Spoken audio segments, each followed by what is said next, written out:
জিলহজ মাস, এই মাসের এই গুরুত্বপূর্ণ কিছু আমল আছে।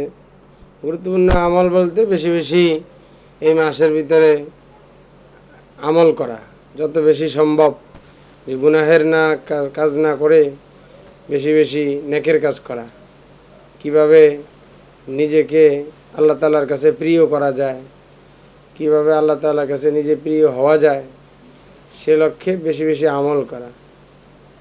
দৈনিক বেশি বেশি জিকির করা, বেশি বেশি দুরূদ শরীফ পড়া, রোজা রাখা, ইস্তেগফার করা, দোয়া দুরূদ পড়া, এই মাসে গুরুত্বপূর্ণ কিছু এ ধরনের আমল করা। এই মাসের মধ্যে আরও গুরুত্বপূর্ণ একটি আমল হলো, যাদেরকে আল্লাহ তাআলা সামর্থ্য দিয়েছেন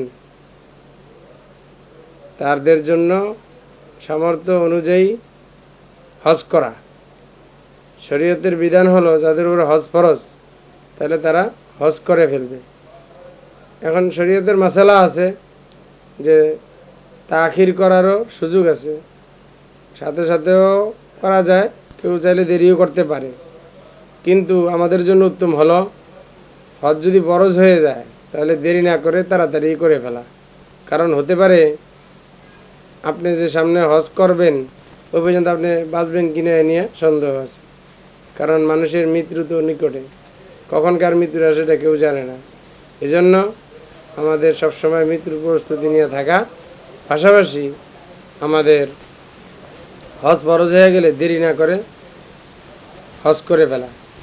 তো আমরা এখন যেহেতু হজের মাস চলছে, হজের কিছু মাসলা মাসাইল নিয়ে আমরা আলোচনা করব। আমরা এখন যে মাসালাটা নিয়ে আলোচনা করতে চাই সেটা হলো, জনৈক মহিলা তার ওয়ারিশ সূত্রে পৈতৃকভাবে কিছু সম্পত্তি পেয়েছে। এখন তিনি জানতে চেয়েছেন যে এই সম্পত্তি দিয়ে তিনি শহরে আবার তিনি ভাড়া বাড়িতে থাকেন, এখন তিনি এই টাকা দিয়ে কি আগে বাড়ি করবেন না হজ করবেন?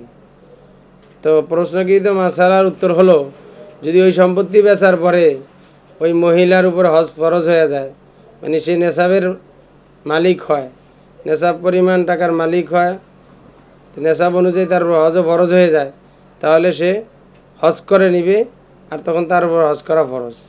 আর যদি নেশাবের মালিক না হয় তাহলে সে হজ করবে না, সেই টাকা অন্য কোনো কাজে লাগাবে।